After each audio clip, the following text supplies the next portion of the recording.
Welcome back to the Dichotomy Diaries.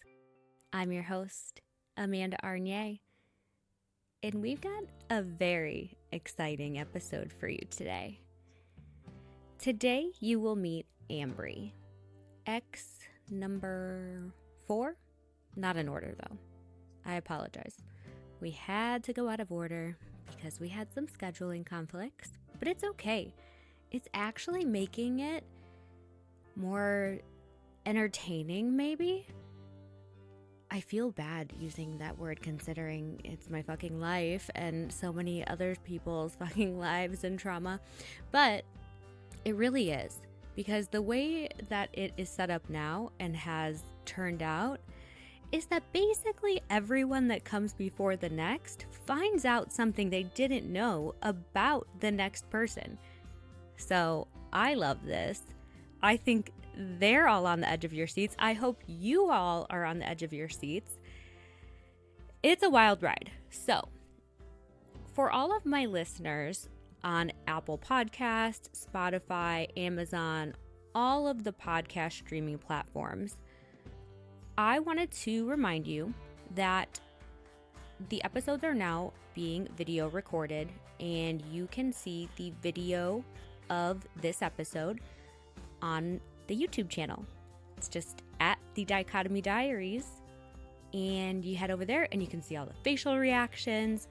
It's a fun time. We have a little party, and it's funny because when I did my pre-call with Ambre, she had told me that she went really extensive on the recon work, which I love because you guys know that that's me. I am the most detective bitch that you'll ever meet. Swear to God.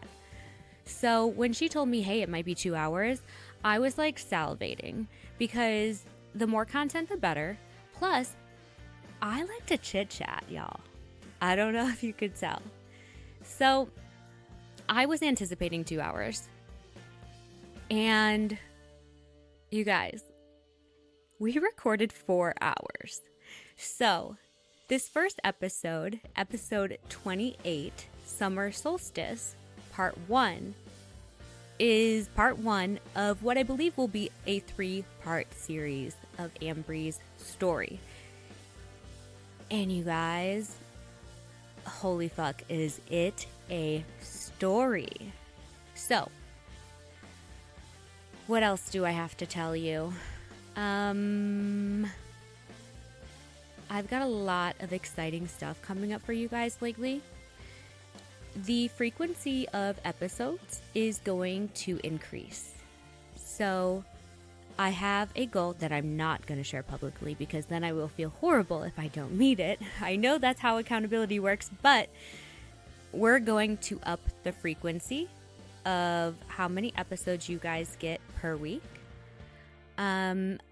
Also, the added video content, it does take a long time, but I love doing it. So we're absolutely growing and evolving in that. I just got Adobe, you guys. I feel like a real fucking podcast bitch. Alex Cooper, look out. So, yeah. We also have done some live recordings, which is cool. And I think I mentioned it in the last episode because we kind of unintentionally did it. But this time for AMBRE'S, I held a social media contest where it was like, comment, share in your story kind of thing. And I picked 25 individuals who did so, and they were able to sit in on AMBRE'S live recording. Not all of them lasted the 4 hours, but it was cool because there was a lot of really interesting follow-up questions that came. So we will be doing that sporadically on and off. I'm also going to be doing those once a week, probably late night because I am like a vampire, on my own. So it will most likely be kind of like a recap, chit-chat kind of thing, but it's very cool. And if you want to stop in, I will start providing all of the links for this because we really need to get people talking. We are coming very, very close to the end of season 1 of the Dichotomy Diaries. And you know what that means, right? that means that we have to start hunting for season 2's story. And I am excited as fuck to read your submissions and just dive head first, face first into whatever new investigation I need to do. I'm kind of tapped out over here on like what recon work I can do on my own story. Like I'm like done, but it's a good thing. I'm happy. This is all coming full circle, and now I get to do the stuff that I really want, which is help other people. So let's get back to episode 28, Summer Solstice. The episode name, Summer Solstice, is kind of like a riddle. As you guys listen to part 1, part 2, and part 3, it will make more sense as you go along. If you've listened to every single episode of the Dichotomy Diaries, you probably already know what that means to me in my part of the story. But let's see if you can make the comparison and the parallel and see the fucking crazy shit that goes on surrounding that in AMBRE'S story. All right. Are you guys ready? Okay. I'm your host, Amanda Arnier, and this is the Dichotomy Diaries. Let's dive in. Hello, everyone, and welcome back to the Dichotomy Diaries. I'm your host, Amanda Arnier, and with me today, I have the lovely Ambre. Hello, guys. So Ambre is, I think, the 4th ex to share, and I don't believe that we're chronological anymore. We went a little bit out of order just based off of schedules, but it's exciting nonetheless that you're here. So thank you for just being here and sharing everything. I think that we're going to have a good conversation today. Of course, I do too. I'm excited to be here. At first, I was a little, nervous, hesitant, but especially as not everybody knows, but I've watched every episode you've put out, and it's been even a good part of my own personal journey with the experience. And I was like, okay, I'm ready to talk about it. So it made it much more exciting, and hopefully impacts other people in a really positive way. Yeah, and that actually was going to be, well, first of all, I appreciate that. The outpouring of support when I decided to do this, I was really skeptical.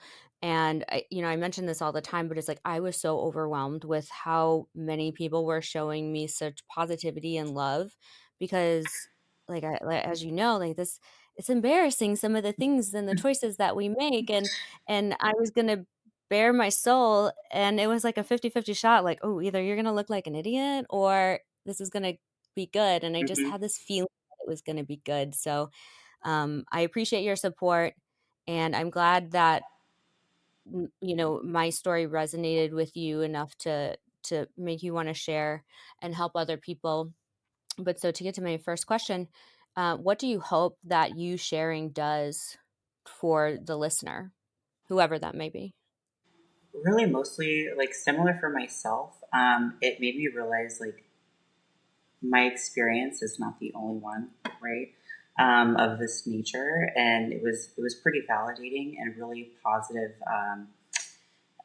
in my healing journey in it. And then also, I want other people to see we went through, a lot of ladies went through things that are pretty devastating, but we come out on the other side, and our lives are exceptionally better, and maybe better than before. And I am hoping people, can see that that is an option, especially if they're in the depth of it. I think a lot of people end up, especially women, probably get drawn to these. One, they're interesting, but they usually resonate with a piece or an aspect of it. So if I can help somebody be impacted in a positive way, that would make me feel really great. Yeah, I agree. I've had a lot of people reach out and say, "Hey, you've inspired me to go to therapy." Mm-hmm. I've had some people even reach out and be like, "I'm leaving him," and I'm like, didn't say that, like I definitely never wanted or intended it to be like, hey, this is the how you escape kind of thing. But I feel like the empowerment piece is huge.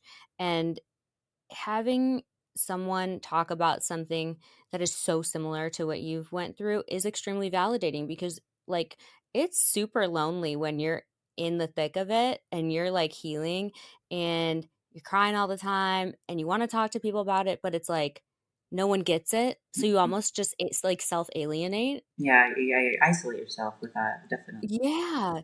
Yeah, and that's hard even then too because most of the time I'm not sure for you yet, but it's like a lot of a lot of us find ourselves with no friends Mhm. when we're in a relationship like this. So, um I'm glad I have found a lot of friends through the podcast and I hope to continue to do so. So, um my next question is I know you said you were hesitant at first Mhm. when, but think back to like I guess the day that I reached out to you and you saw my message and it was probably a hey girl.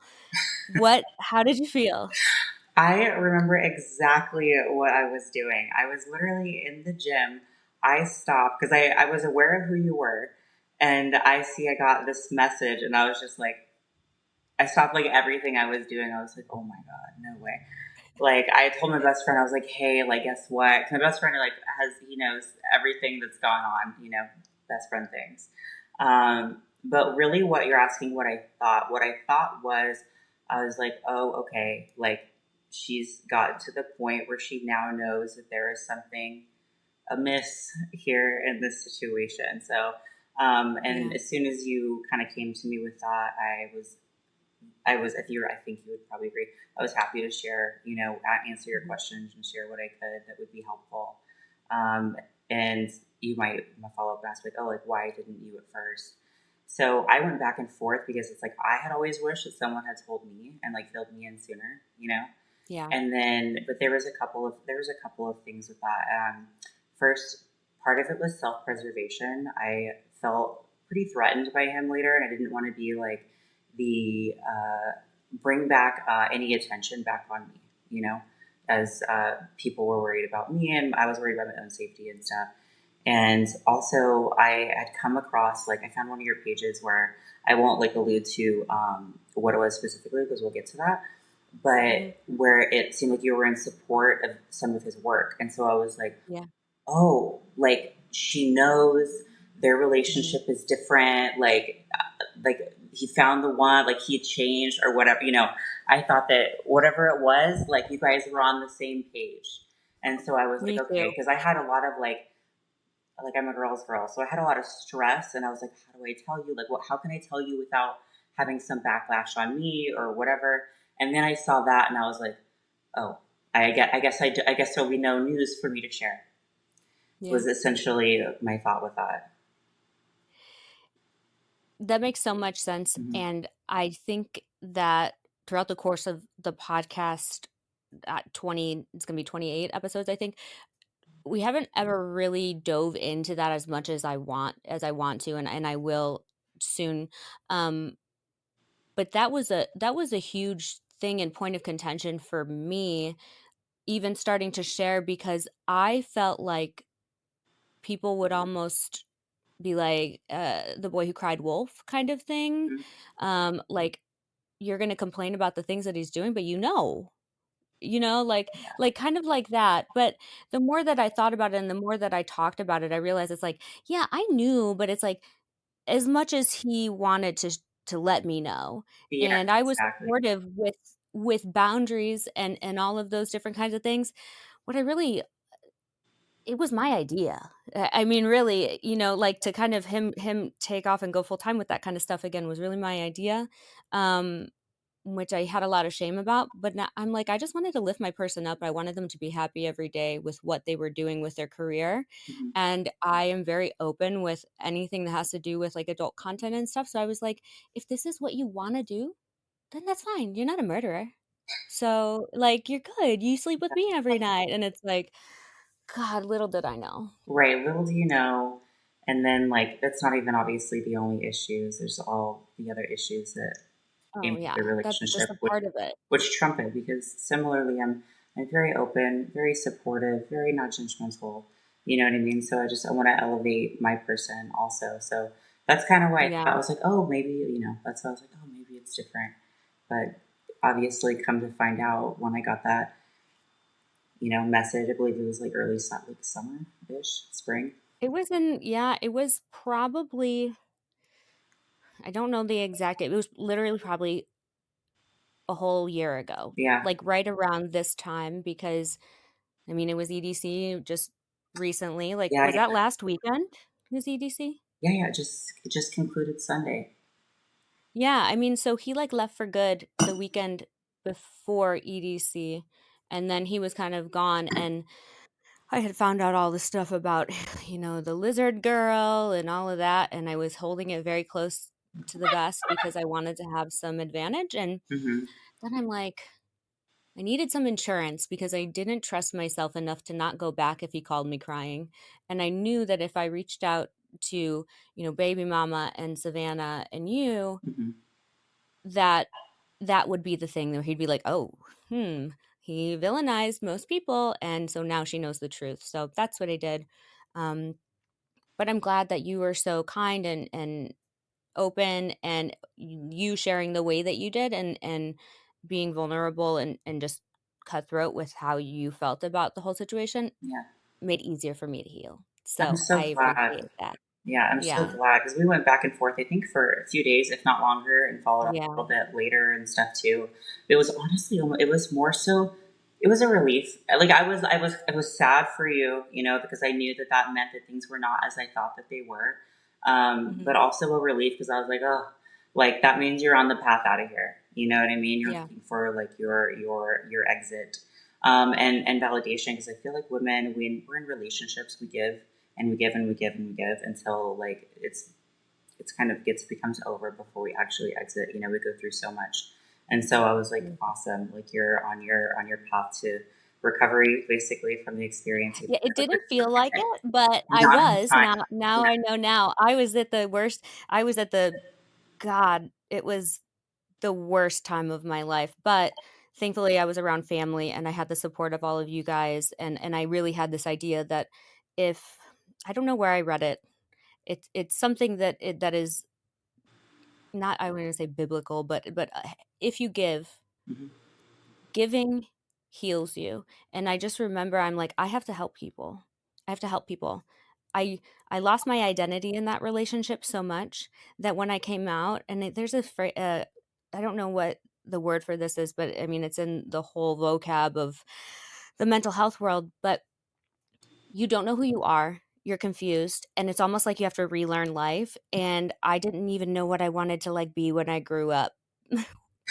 So on top of like losing my husband and Yeah. feeling all of this crazy shit that I felt, I was like, fuck, I can't even see what it looks like after I'm not sad anymore because I don't know what I like. Hmm. And I you're so maybe I far like removed, everything because of him, you know? and you're so far removed from those positive emotions when you're in a when you're engulfed by that experience and those feelings and everything. It's hard to kind of see the other side. It's difficult, especially when you're just like all these things are being revealed to you, and you're kind of really coming face to face with the life you thought you had is not accurate. Totally. So did any of the other exes reach out to you at Yeah. any point? Yes. At different points in the relationship, two in particular. I know one for sure is an ex. The other one may not have been, but I'm inclined to think it was a woman that was involved with him, Mhm. because maybe for their own, like maybe that's the approach I could have taken, I guess. But they messaged me, like they obviously had just made an Instagram account to like Mhm. message me and give me the heeds and warnings. And Mhm. that happened, maybe after a month of meeting him.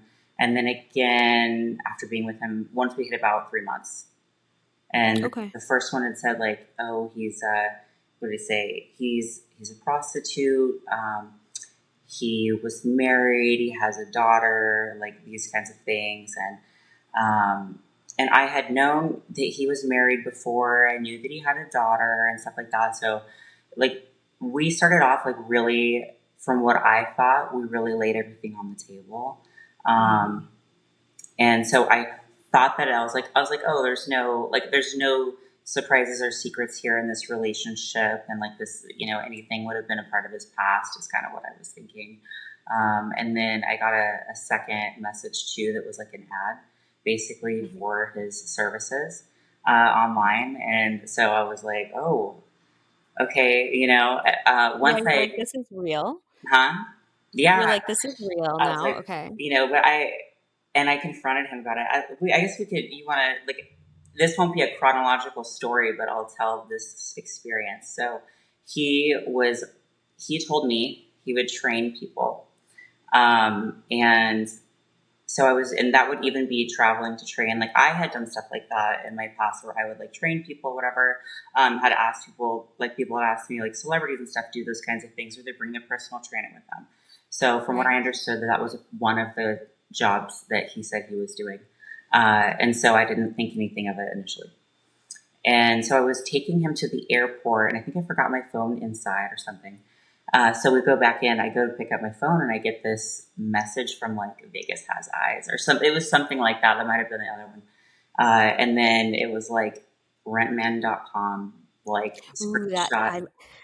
that finding him on that one was fun for me. I That was was like, like, whoa. whoa, yes, yes, along with like links to forum. It was like not the forum that really went into it because I would have discovered things then, but it was more like, oh, like this, this person, and I think it was an old kind of an ad, whatever. And I talked to him. Like for me, I just like talk about things, and I told him, I Mhm. was like, hey, I just got this on our way to the airport, so we live nearby. It's only 15 minutes away. Not a lot of time to talk about it. I was like, hey, I just got this message. And then previously, I found out that he did have some of that in his past. We took a Mhm. trip during.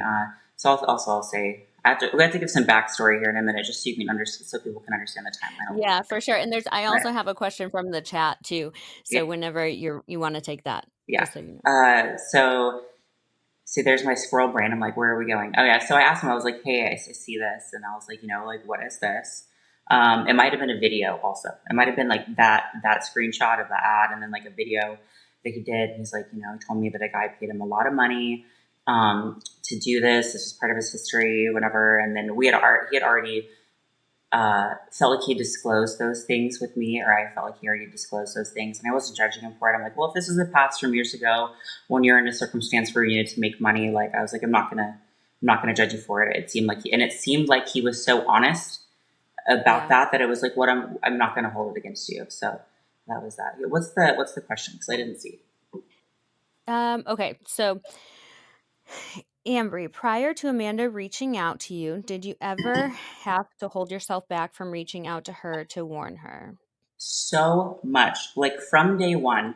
Yes, that was like I said, I'm definitely, especially having gone through that, I'm like, I Mhm. wish people had saved me so much trouble and emotional stress and financial stress and fatigue and all these things. And I was like, I don't want other people to suffer with that. um, and I wanted to, and I went back and forth, but I had the toss up feeling of self preservation because I didn't feel safe around him anymore, and I was afraid Mhm. that if I took his attention else, like if I draw his attention, like if she had like left him and he found Mhm. out that I had told her or whatever, I was afraid that I would have been like basically the new target again, and that made me very Yeah. nervous and made my friends and family nervous. But also I was like, I don't want her to deal with this, and so I went back and forth on it for a while, and then I came across um, it was like, I think maybe like your Twitter, where it was Yeah. you disclosed his online alias on here, right? Yeah. So it was like the Mrs. Michael like supportive page, and then I was like, okay, Mhm. wow, like you already understand what's going on. Like the dynamic had to be completely different because I didn't even know of any of these things inside of the relationship what he was currently active with. So, and when I broke up with him, that was one of the things I was like, you should just talk to whoever you're with first. One of the things I said, Yeah. I'm like, just be honest in who you are. You're going to be a lot happier if you meet somebody that accepts you for who you are. And so I thought, I was like, oh, that must be what happened. So I didn't end up talking about it. It always seems like he's so honest. Mm-hmm. And like I think one of the things that he said when I had disclosed, my past in that world, sugar dating and all of the different stuff, he was like, I just feel like I just have a weight lifted because I don't have to hide any part of me from you. Mm-hmm. And there was people that he was in contact with at the time, like Kyle, for example, Mm-hmm. um, from one of the other episodes. He would tell Kyle, like, this is my person. Like, she knows everything. Findom, she's done it, like all of this stuff. And it's true because I felt like we connected over the vulnerability that we both were like, yeah, this is who I am, or this is what I did. So, yeah. And truthfully reflecting on that, like it, I kind of set it up to where unintentionally set it up to where like if people saw that they probably were like the same thought that you had. It's like she knows. I don't what else can I tell her? Yes. Yeah. So I probably stabbed myself in my own back in that regard. But again, But hindsight 2020. you're doing your best, with the information you had, and especially after hearing those episodes where you talk about that. A little bit of the peer pressure, a little bit of wanting him to feel okay, whatever. Mhm. Then it makes sense. We're all just figuring out things for the first time. How Yeah, early? this is everyone's first time, right? Like Yeah. nobody's done this before, so yeah, we How have early a on did you guys have that conversation where you kind of disclosed everything? um we met and then we hung out the next day. He went to Vegas. It was probably within 7 days because I had found out my girlfriends had found all of the stuff Mm-hmm. and sent it to me, and I was having a nervous breakdown while he was gone because I'm like, I don't know how to act, like, Mm-hmm. I feel like I should be mad, but I'm not mad, and I don't my friends are gonna be weird about it. Like, they said, "This is either your soulmate or you're gonna be devastated." Yeah. And, this is coming from my friends who, like, they call me mommy because back in Findom days, like I didn't want to be called mistress. I didn't want to be called, all these things. So I was like, just call me mommy, like not in a weird way, but I kind of like it. And so, they're like, I think maybe like this is your person. Mm-hmm. So they were optimistically sharing with me, but also warning. But yeah, I mean, I came back and I was like, listen, I laid my shit out on the table first because here's me. I didn't want him to feel uncomfortable. Yeah. So Like I you're told him attacked everything about me. by the situation or something. I could Yeah, for sure. 100%. So, yeah, it's wild to think back because I don't think that I would have done anything different. Mm-hmm. And that's the part that is always so strange to me because I'm like, I don't know, like I was had, I guess. But let's go into, you know, like who is Ambre? Like give us a little bit of introduction pre-Dick. Pre-Dick. So now I'm a Las Vegas based model. I have been a model for a while. I was doing online training, selling merch before I met Dick. Trying to scale like online business as like a content creator and see just really what I can do with like branding. I was, growing my life, had, recently like left school or graduated from school and all that. So I was in like a pretty happy place. I was living in Portland, Oregon at the time when I met him. And so that's kind of where I was before. Now, because actually of that relationship, I live in Las Vegas. So at the end of the day, it's being in Las Vegas has been one of the best changes and decisions I've made in my life. Mhm. So that I would say is the one benefit that happened from that relationship. Yeah. So now, now I have a lot more. There's so much more opportunity, like photographers and work. There's so much that comes through Las Vegas, and it's sunny. 300 days a year. Yeah. I've like cultivated amazing friendships and opportunities and had some of the most amazing things happen. And so I'm really, really grateful for my life now. So, I mean, that's kind of me now. I spend a lot of time like working out. I've done lots of publications, done like Playboy, FHM, lots of live events I'm a brand ambassador for different people, do content creation, lots of traveling and stuff. So I do appreciate having had the opportunity to like move out here because it's changed the course of my life in a really positive way. Yeah, I mean,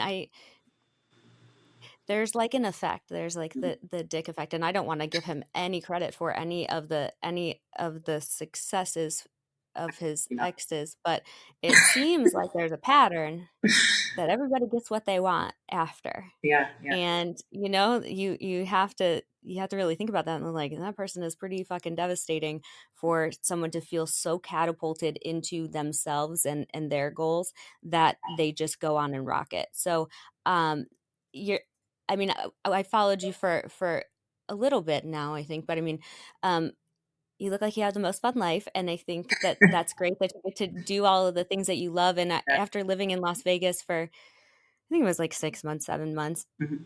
the climate is for me. I love Arizona. That's my soul place. Yes. Vegas wasn't, but I can see how there's so much more opportunity there than other places. You know, it's like New York City or LA. Like it's one of those.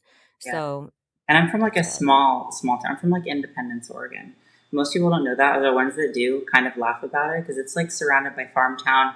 No one believes, like nobody can be like, you're from there. What? There's Did you literally, see I on was stuck behind a Instagram truck. yesterday? Huh?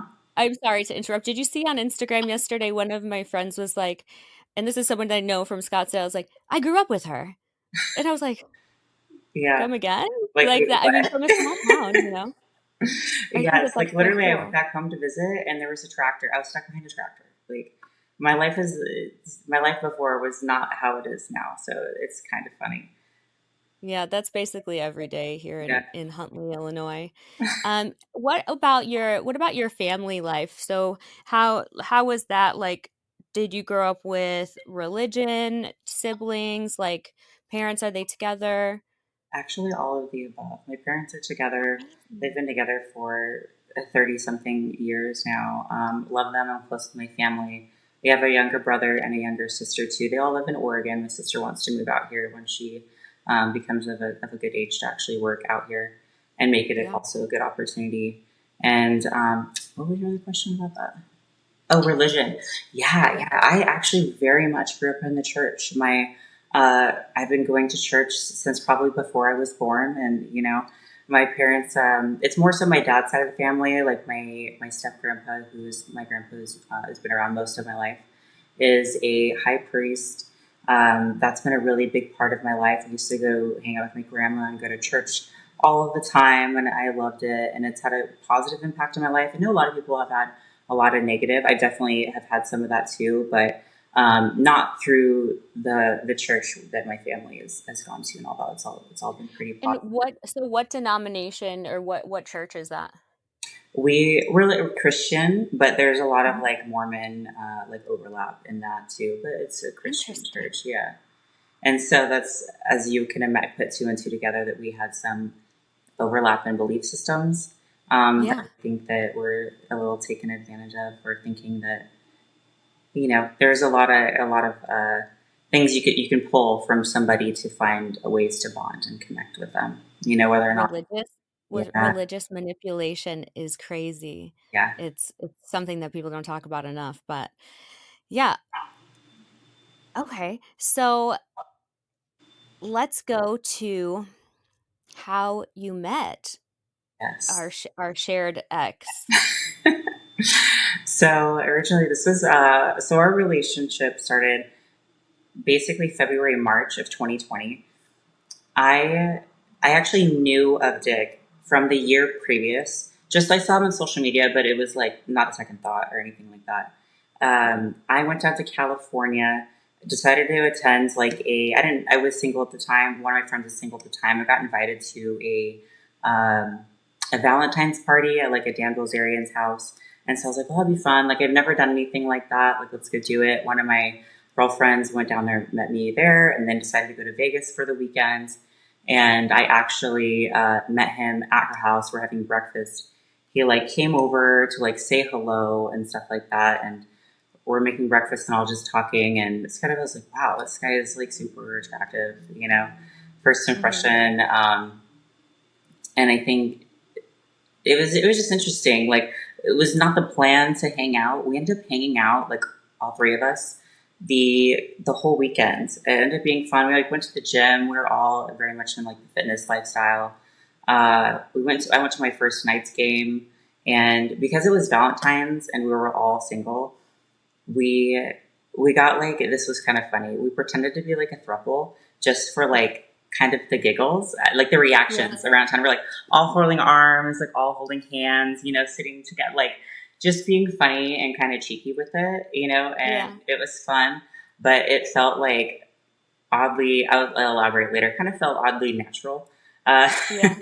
to be like that. And also, none of us really drank again for the most, not much, and we Yeah. decided that night, I always just think it's so corny, the last night I was there, is we played like truth or dare after, and like we started to have drinks after the game, played truth or dare, and like she dared us to kiss, and I was like, okay, like twist my arm, and we did, we were like making out, and that was really the initiation of like it being funny to be like, oh wait, this is really interesting. Hmm.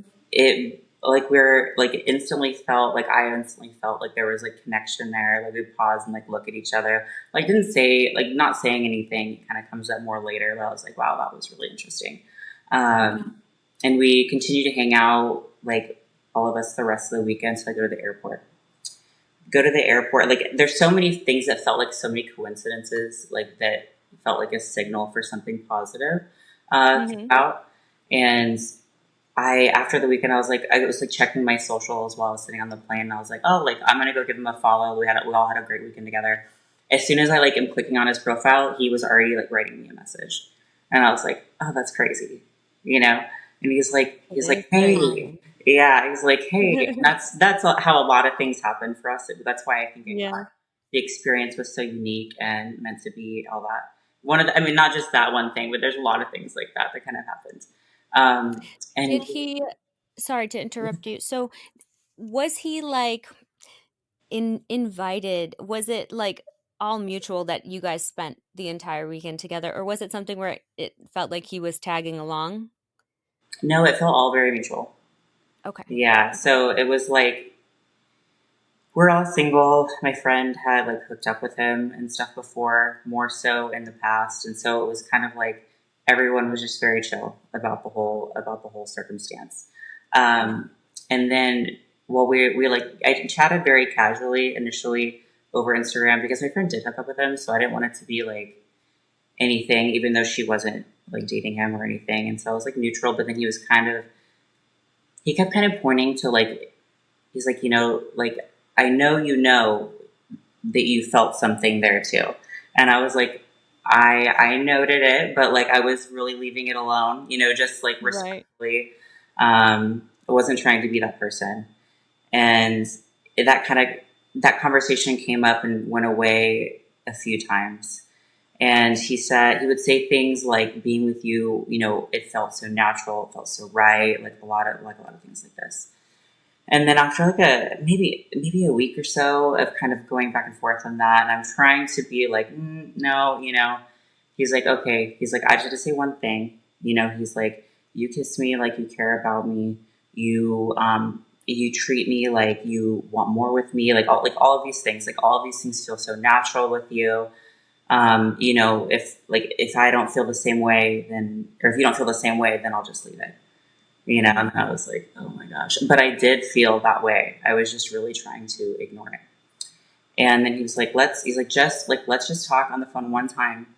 He's like, what would he say? He's like, if, to explore if these like feelings are like legitimate, basically. And if not, we'll put it to rest and that'll be it. And then I was like, okay, fair. Cause I was feeling a lot of mixed It feelings doesn't about it. sound like he's controlling it or driving it. It seems more so like he's actually putting it in your court and being respectful of where you stand. Yeah, kind of. Because I kept being like, no, like I can't entertain that, and then he would kind of keep bringing it up. So there Yeah. was there was that, but it's like if he had listened the first time, but at the same time, I was like, yeah, like I felt the same way, but I'm not going to do anything about it. But then eventually we did have a call, FaceTime for probably like 4 hours, and then I was like, oh man, like I was not in the place where I was looking for somebody. I was ready Yeah. to be in a relationship, but it's not where I thought I was going to find it, you know? And Hmm. throughout that week, we ended up talking on FaceTime for like 20 hours. Oh, wow. I was like not expecting that. And it seemed crazy. Like the connection, you always say so many things. Like it really, you say a lot of really powerful things that I took as very like, as green flags, I guess. You know, a lot of like, you know, I want to know all of you and I accept you for who you are. And I actually quoted some things. I have notes here, guys. So if you're not surprised by me checking stuff over here, I'm gonna look like too to make sure we're not missing any I know questions. some details, but he was just he's like scary how normal it feels with you. He said things like, "It feels right to give myself completely to you." Just like who just It seems poetic. it is. I'm like, no one has ever said anything like that, you know, really like, and with things like, and there would be some like God elements in there too. And not that I was like some deep hardcore person. Hmm. I did have, I had like spiritual beliefs. There's someone bigger than me. And I always like, that's been a part of my life. So someone feeling that way, and it was more so less of the religion and more, I wanted like that leadership provider, strong man who has good morale. And so I Right. think that had a tendency to align with that identity for me. And he's like, this was a gift that was given to us. I remember going and seeing Oh, some of God. these messages, you know? And so those things were very powerful for me because it was like the type of man that I really saw for a husband would be this type of person and say these types of things. And I'm like, not provoking any of those things. I'm like, and he, a lot of the times was actually not even a lot of times, he was saying these things first because I'm a little bit more hesitant and a little bit more guarded. And I was like, wow, if he really feels this way, then these feelings that I have that are the same, like it's safe to feel this way. Right. So Right. Because stuff you you get know? to decide. Yeah. Yeah. So that's Um, Let me get that. So, okay, here's a question. So with him kind of pushing for you to be more with him sooner, did you at that point, because you were kind of like, I don't know, did you see that at that point as a red flag, or how would you describe how you felt about his persistence? the first word that comes to mind is more committed. Especially with the way he Okay. communicated. It's like neither of us really were expecting this, but it felt like we both felt mutually the exact same way about the situation.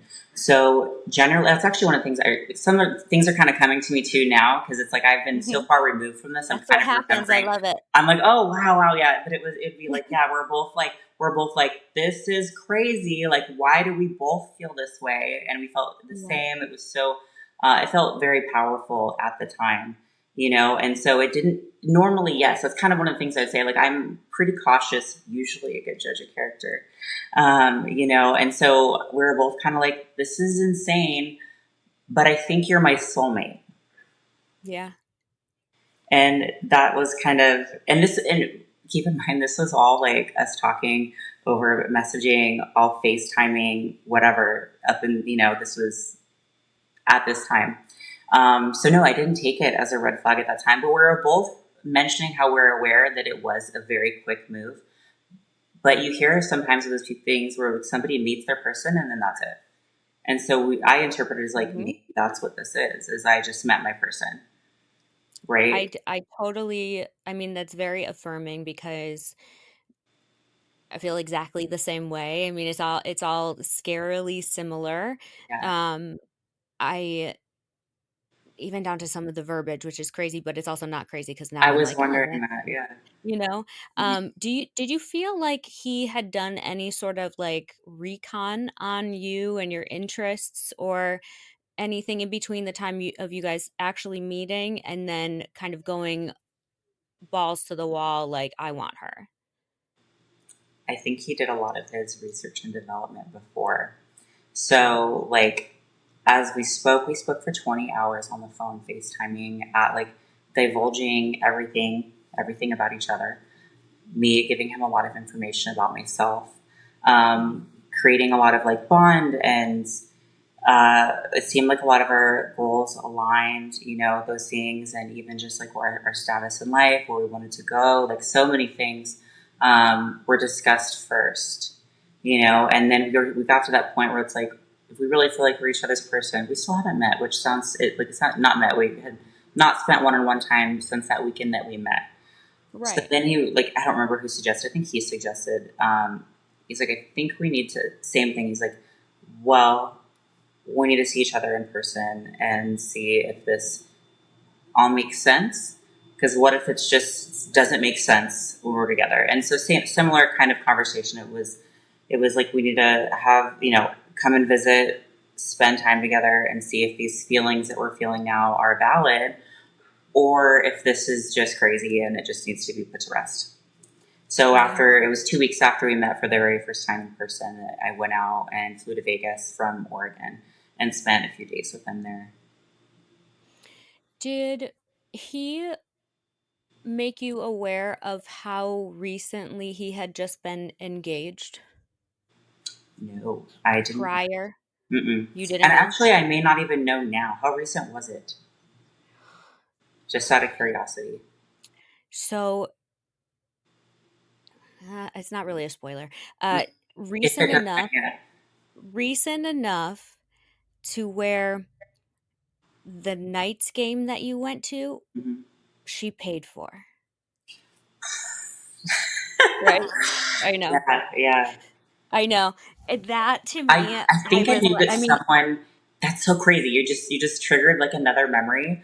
I think we're in a parking garage, and he was saying that he was saying he had a friend that was able to hook up and pay for like get the tickets or something.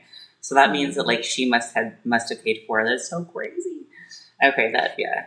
I actually yeah, found out more stuff like that throughout and later because even from him and I dating, we ended up. I met obviously.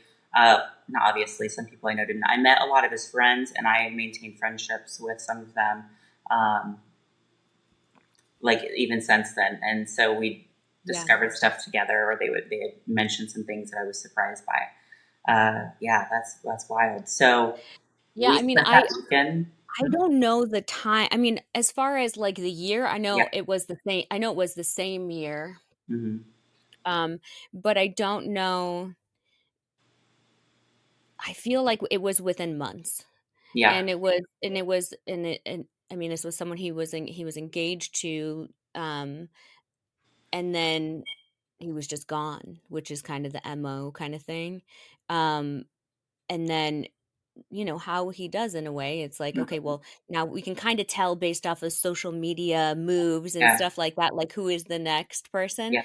And I think that she saw that and she was trying to reconcile accounts and stuff and money that he had owed. And then she Oh. had seen that, and I was like, oh damn. I'm like, I wonder if she knows that. So now we know. Yeah. No, this is news to me. Not Yeah, surprising, of course. he's actually sharing next, so it's actually going to be. I mean, it'll be great Just a little to caveat. hear it But from yes, her so perspective. and that kind of leads me into this. Like you tell me that, I'm like, wow. So that I think we hung out the next 2 weekends in a row, I believe, back to back. Pretty sure it was. But when we were together, it literally that first weekend felt like I had already known this person my entire life and maybe the life Mhm. before or something. Yeah. It was everything was extremely natural, super comfortable. It felt so safe. Like he acted like the man that I would normally enjoy. He was very gentleman. We went to nice dinners. I found out that like someone else paid for that dinner also. Like as you're kind of saying, he did some of those things which blows me Mhm. away. But I think it's because he knows what kind of like gentleman I prefer and like to date, and like my dad is taking care of my mom. My grandparents are this way, so he knew kind of was more traditional and stuff like that. So I think he kind of takes on part of a character Oh, or like something. the most chameleon of all chameleons. Yeah, Um, did he fly you out to Vegas? that I don't remember. I was trying to go back and look, but I didn't want to spend the time going through like years of Mhm. emails to find Mhm. it. There had been I know I had used one of my credits and flown myself, and I know that he flew himself also. He may have gotten one ticket for me, but for the most part, I don't think so, because Okay. we got to a point where I basically spent most of my time there, so it wasn't a lot of back and forth. I don't remember Right. on that first trip, however. Um, but also on the first trip, this was so crazy too. is that, like, we had a conversation. It felt like everything was so transparent where we're like, hey, so we're at a nice dinner. We like, obviously we entered each other's lives abruptly. We obviously feel the same way about each other. Like, and I just like laid things on the table, like I was dating people, like I just not expecting to be with them. Like, I'm like, I cut, cutting these situations off. And he said, same. He's like, I literally was seeing, he told me, he said he was like seeing like 5 or 6 people or whatever. And I was like, okay, fair. Like, that's one of the things that it just felt like everything was so transparent. And that was one of the big things is like, we wanted to, love and accept each other for where we were. And that was one of the big things he said to me too. And he's like, I don't want to know who you think I think you are. He's like, I want to know and love who you are. And just like Oh, those sweet. kinds of things. Yeah. I mean, I don't mean to be like crass about it at all, but I Yeah. mean, you know, it's what everybody wants to hear. Yes. No, no, exactly. And honestly too, like I when I heard it, I'm sure when you heard it, it's like you didn't know you needed to hear that. And it's like, where do you get Yeah. these lines? Like these one-liners. Practice. Practice. That's right. Yeah, I mean that's the most true. Mm-hmm. Um, oh my gosh, seeing 4 or 5 people, I'm like, Savannah, like remember that for your episode. Um, so did I what think did he he said tell 5 or 6 you? actually, but yeah, Huh?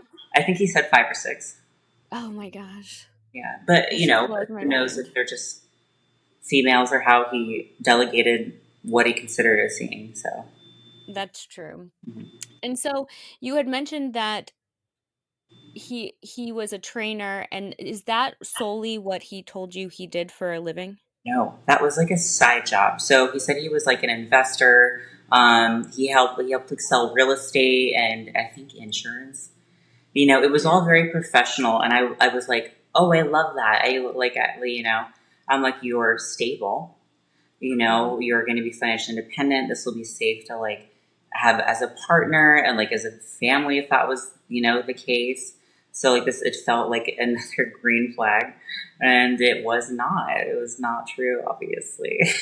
Well, visually and online presence wise, think about the time. Like I have just scoured social media, so I feel like I know this stuff like the back of my hand. But during that time, there was a lot of photo shoots in boardrooms, and there Yeah, was a lot of custom suits yeah. and a lot of things that would And make the you entrance believe for that what he was saying is true.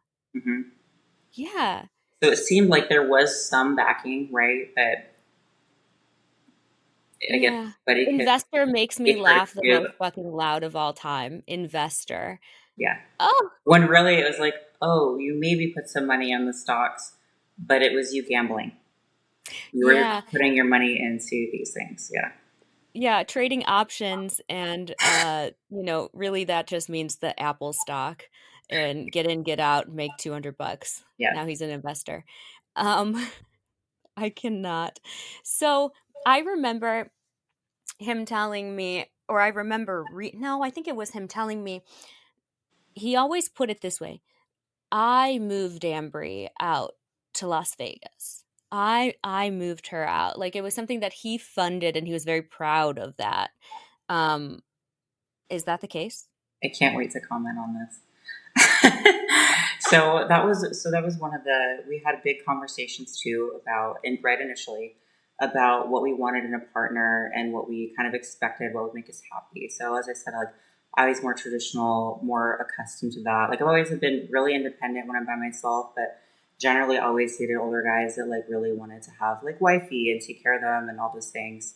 And especially if I'm the big part was like he's like it would be my honor and my privilege to not only take care of you, but to elevate your lifestyle, to have you as my wife.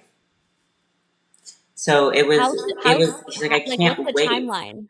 What was the timeline before him saying like I want you to be my wife? Like how many weeks have you known each other? That was after our first trip. Yeah, And we pretty already, standard. we had picked out rings after that, after the second trip. We thought we were literally, like, I've never moved that fast with someone in my life.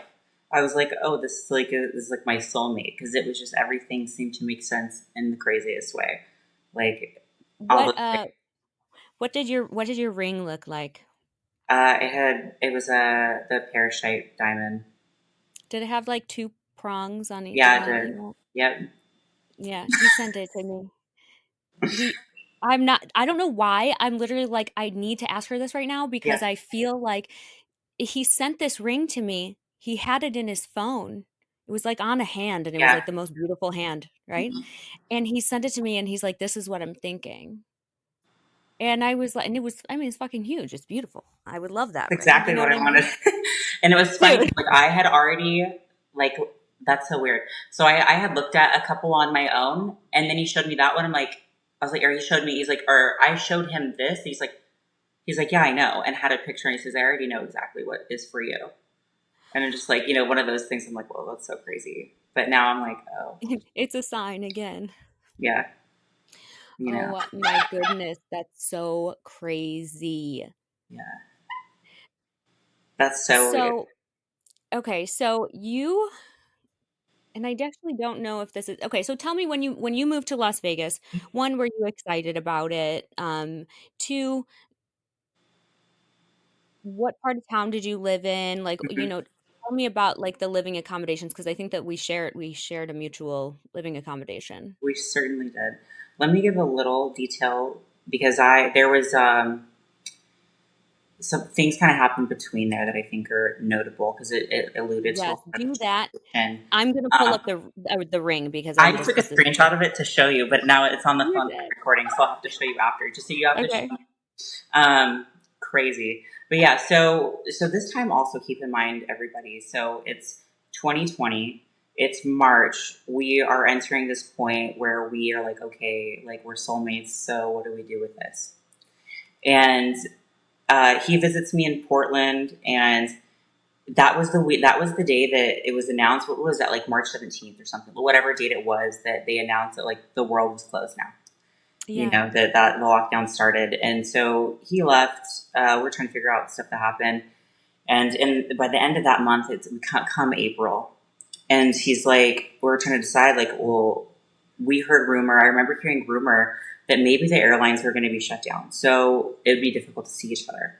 So Yeah. decided to fly out there, and spent. I was like, well, if I get locked down and can't really work too much anyway, or I just have like my online business stuff, then I might as well, stay there, whatever, stay together.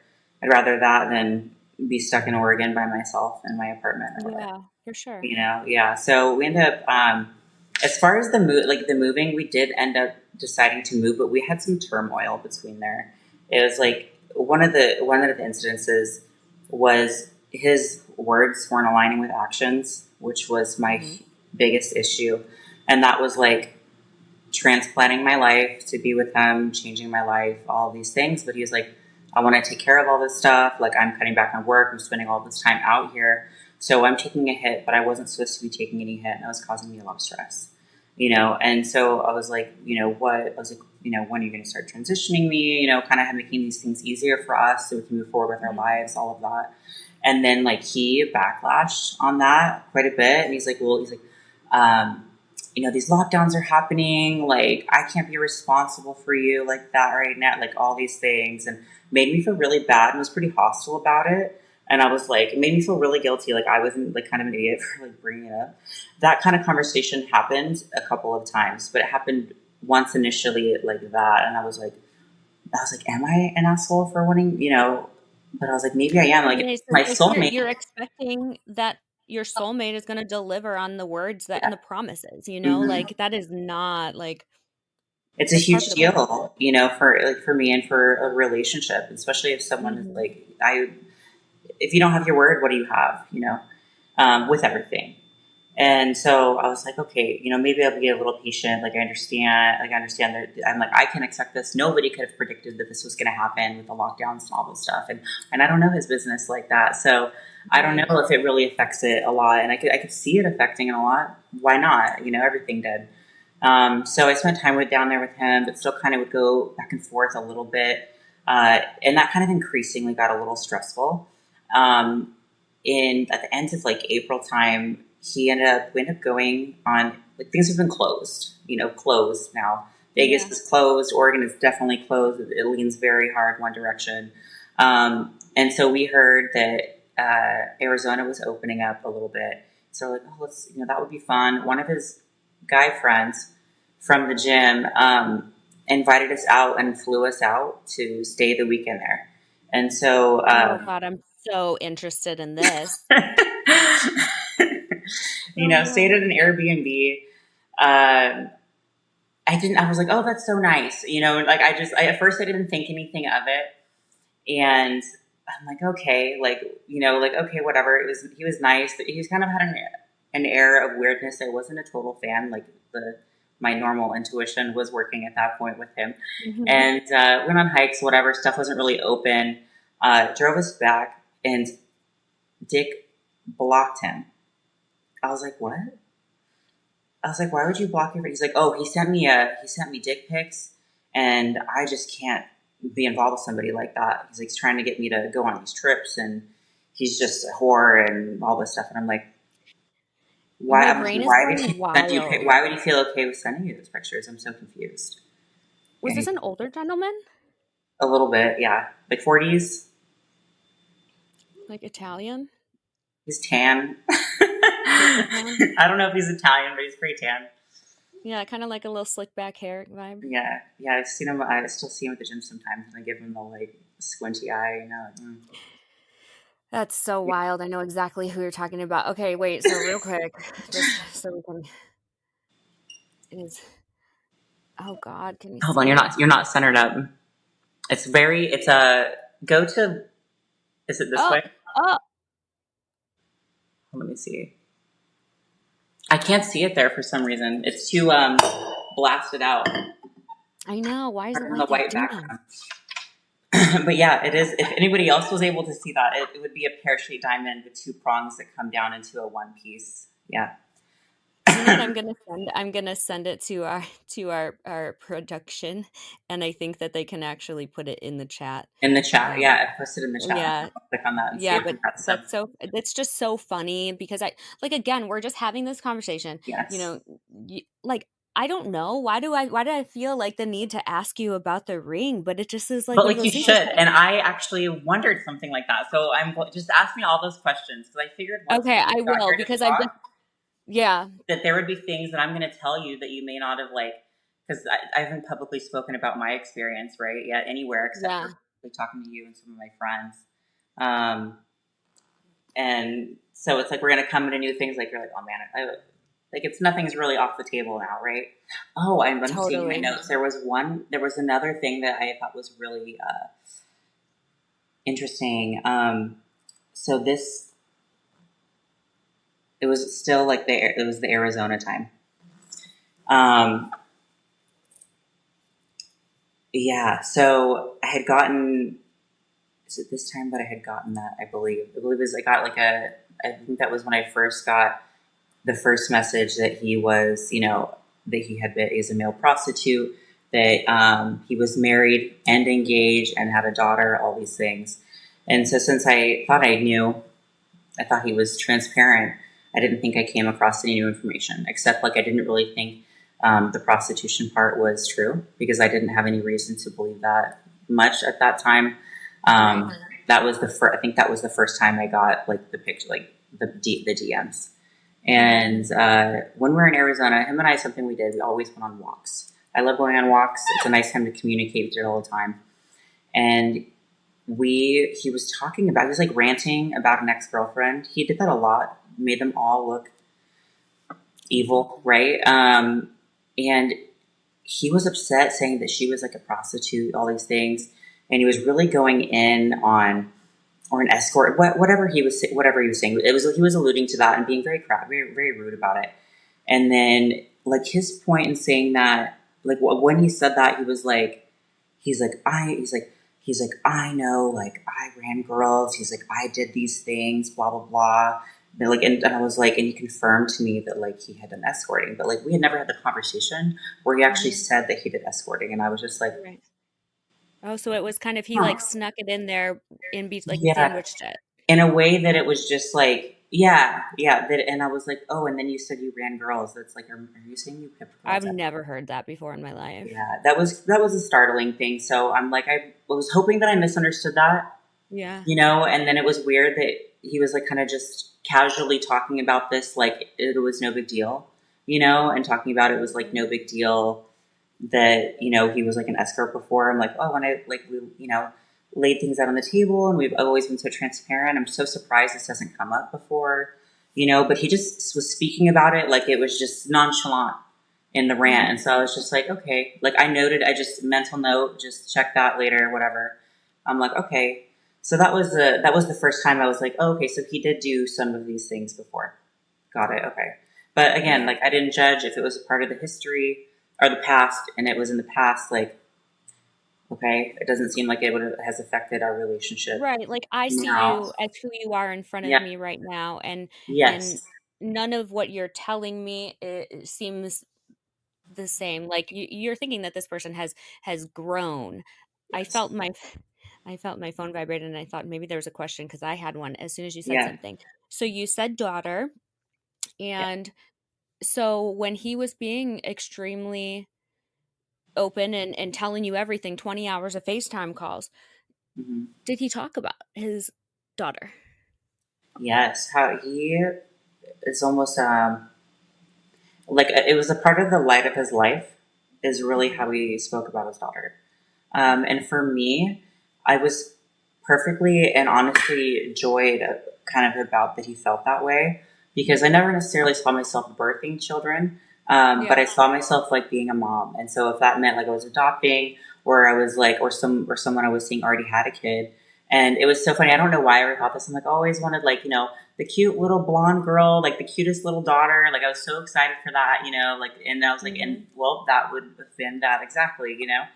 And Yeah. so I was eager in the fact that he had a daughter and he wanted, what he was telling me is he wanted to have a relationship with her, spend time with her, all of these things. And so I liked that actually. It didn't seem like a bad thing. He made, baby mama look like the devil. And then like you spoke on this before too with people, but like, that they all conspired against him and Right. that he was tricked into getting, or not tricked, but he was forced, into like giving up his rights, or he was Hmm. getting in a lot of trouble. Like he was, his hands were tied basically. And he was, during a relationship, he was working with a lawyer a lot. I heard him on speakerphone a few times, trying to find ways to, gain access to her, and figure out, stuff that had happened with baby mama and see what he could work with. And Hmm. that happened even more so April, but into like June, he started pursuing that a lot more. Yeah, but Do you think that your presence now hearing the rest of the podcast, do you think that your presence in his life is what sparked that? I could see that. I feel like I'm a very stable person, especially that's usually where people, begin to want to expand. Like if you live in chaos, you don't generally aren't like, let's expand my family. Like Mhm. I not even I think I know I bring a lot of safe space with whether it's like friends, family, whatever, and so especially if I was ready and like okay with being in that position, especially when he was like communicating that he was already ready to provide for like a wife and provide for, family and be able to take care of all these things, it's like why wouldn't that be an okay space to do that? Right. So Mm. you supported him in his endeavor to get his daughter back in his life. Did Yes. you contribute anything financially or otherwise in that pursuit?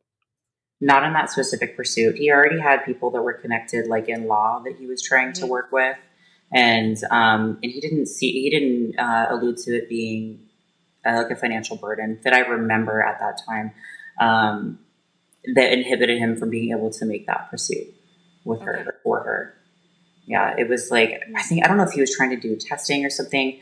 There was a point I remember hearing this lawyer where the lawyer was like suggesting that wasn't his child, and I was like maybe that was an idea. I was like, what? He's like, no, Are it's you mine. it was it a blind lawyer or like Right? what the I fuck? was like, and so that was a moment I was like, I really don't know, what the dynamic is here with them, but right, exactly. Oh my goodness, that's so wild. Yeah. Um, yeah, I mean, the daughter thing is always such a hard, it's one of those topics that every time I talk about it, I get like vaguely uncomfortable a little bit. Um, just because kind of like you, like I have always seen myself having my own children, Hmm. but I know with where age wise where I was at, I was like, I probably will end up having stepchildren. And as a stepchild to some questionable individuals at this point, at least, um, I wanted to make sure that I never made that child feel like a step or anything. And Yeah. and so, my I guess give me providing help and assistance to him was like, okay, let's just get the show on the road because like, listen, I'm stable, like you said. Hmm. I feel like I provide validation to the people who don't trust you and think that you're crazy. And I love you. I support you. I didn't feel like he was like he was using me to I was almost like putting myself out there, being like, look at me, we're stable. Look at me, we're stable. You Yeah, know? and you're And fully supportive of the pursuit of that, yeah. which I immediately think of it if there's that point where like whatever stepchild was in the picture that they're like, oh no, like my stepmom wanted to be my mom from day one before we even were involved. Mhm. So it kind of it puts you in. That's where my mind goes, but maybe that's Yeah, the nurturing aspect of supporting aspect if you're really that totally. person. And again, right, we're both only hearing his side of the story. Mhm. And his baby mama, she's not a monster, like she's the best freaking mother of all time. And I just I'm so glad that the pursuits never like amounted to anything because I would try and reverse it probably at this point. It's just there's so much wrapped up in that. Um, there's a question from the chat. What There do we always got? is when it comes to stuff about his daughter because it's such a I don't know touchy, And emotional. it's so sensitive because it's like as a culture, a lot we all try to protect children. You know what I mean? So And also from a woman's perspective, which let's just I think it's like 67% of the podcast audience are it's like your motherly intuition and then seeing the way that he views his child is like it's a dichotomy. mhm. um at what point did you start to see signs that he wasn't being entirely truthful about his daughter and his relationship with her? I never really saw that specifically until I realized what I was. Is I thought that on my own more so. He never like delivered signs directly from him about that. It was Mhm. more when I realized that he was a fraud. That I was starting to get signs that he's not aligning with his action. His words are not aligning with his actions. His behavior is not aligning. All of these things, and I started to see when he started like. Here's the thing, I think when people create a facade or in a relationship, everyone wants to present themselves their best selves, right? Right. But if you're not yourself, you can't wear this mask forever. So the mask has to come off eventually. So as that mask starts to deteriorate, then that's when I start to question these other things and like realize like I knew one of his exes and I there was no point that I thought that she was a demon. And so it made me question like all these other things. I'm like, well, if you're actually kind of turning out to not be the guy I thought you were, then maybe also these other people, and especially like baby mama, was doing something that like was different from what I was hearing and coming to Right. understand. So it wasn't like there were specific things with the daughter that made me question that. It was more when I questioned him as a person that I realized that there were other possibilities. That makes so much sense. And actually, that's really good, like in the moment insight, Mhm. because as you're uncovering that the person who you think is your soulmate is a fraud, you could be falling apart instead of choosing to rewrite your view on the people that he's demonized. You know what I mean? Yeah. And I think that that's it. I mean, that speaks to your character. So, um, yeah, I mean, he will do this forever and ever, and I hope that one day, when she's old enough and starts to listen to podcasts, that she can really see how many people like were really there to protect her and love her from a distance and all of those kind of things. I didn't think about that, but I think that's really lovely, actually. Yeah, I maybe like a little bit of a time capsule, I Yeah. guess. So, yeah, you've got like 150,000 mamas in the podcast world for the All day. these people that loved you that didn't, didn't even get to Yeah, meet you. Yeah. yeah. So, okay, so where did we leave? Oh, so you had just moved to Las Vegas. I That didn't was move to the Las stuff that Vegas happened. until June. I ended up spending time with him. Okay. Um, but in May, prior, right before I moved, we started getting some of that turmoil there, where it was like we would get into some of the tiffs because I was, cutting back. He started having a little bit of issues too with like like me posting. He used to like love and love you for who you are, what you're doing, whatever. And I had like some online subscription sites, so it's like selling content and traditional modeling. And he started getting a little off put by that. Hmm. But he, and I was happy to not be doing that or providing for myself, but he wasn't doing that either. So it's like, what am I going to do? Not take care of my bills, not do all these Right. things. So I was coming under more stress and more stress in the relationship and financial stress and all that. And I ended up meeting his dad. I know that we would want to probably touch on that just because that seems to be an interesting Yeah, dynamic. Yeah, I before I mean, moved. family in general. I mean, because Yeah, he came out to Oregon too. So, like, talk yeah. about family up until this point. Yeah, so we went out to meet his dad for the first time, and that was, as you've said too, he really just, there was God, and then there's his dad. Like there Mhm. was nobody more important than his dad to him, and so I was really interested to hear that, meet this person and all of that.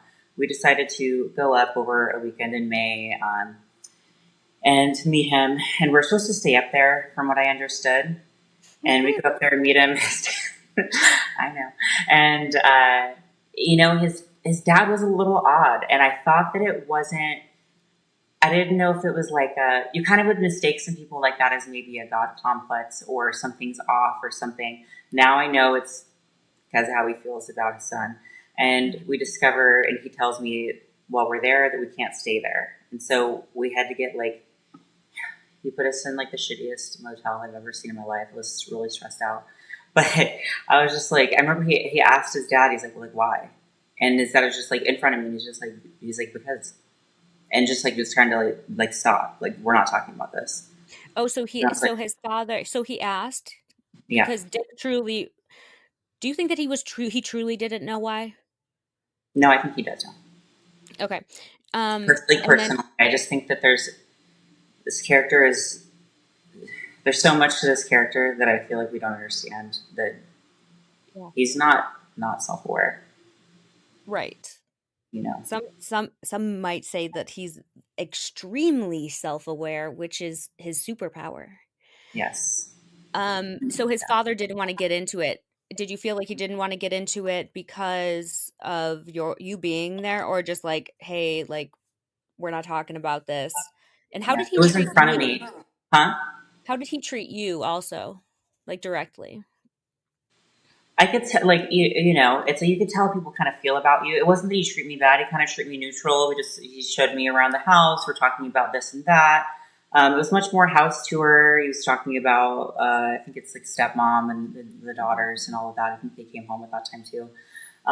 Later, he told me it's because the stepmom didn't want him to stay, but still didn't get a why. You know, Right. it was just weird. The dynamic was weird, and I thought maybe it was because they were very much involved in the Mormon Church, and maybe they weren't proud of him, or there was something that happened I just didn't know about. Like, I don't know. I didn't know what to chalk it up to. Especially, this is my Did you first ever time. find out? Um, yeah, like I found out more like when we broke up. When I found everything out, then I'm like, Mhm. oh, this is why. Excuse me while I scream.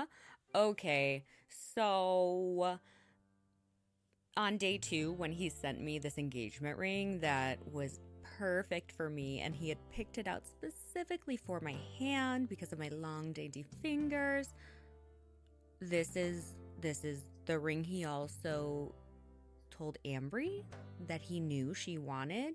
I mean, don't get me wrong, I have always wanted a pear-shaped diamond, but bro can't read minds. He really needs to find some new tricks. I hope that everyone after me, like, at least gets a little creativity. I mean, come on. He's not gonna propose to the lizard bitch. Who the fuck knows about, the Colorado girl? He's got her initials tattooed on his arm. He's kind of stuck with her for life. But like, wow.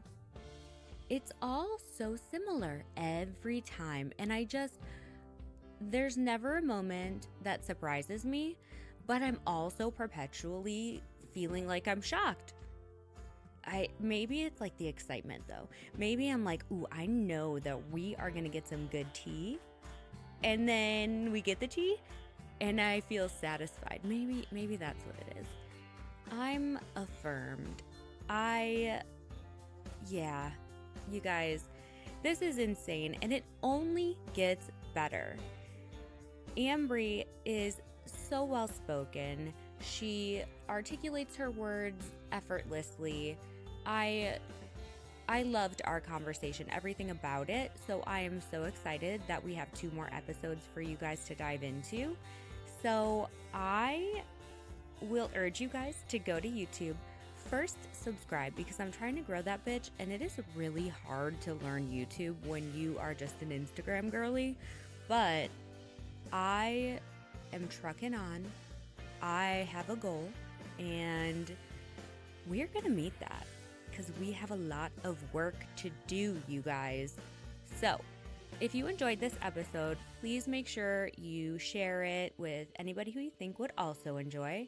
You rate it, give me a good review, write your comments and your thoughts, and then also, like I said, go to YouTube, subscribe, like, view, all the things. And of course, Instagram is the hub, so you guys will be getting all of the good tea there. I think that I have to upload some photo timelines because I think that we're like 20 episodes behind. I had to pause for a bit during the divorce because I wasn't allowed to do anything essentially, but we back to the regular scheduled program. I'm your host, Amanda Arnier, and I'm excited to get to part 2. How about you guys? I'll see you next week. It's not over yet till you taste regret. It's not over.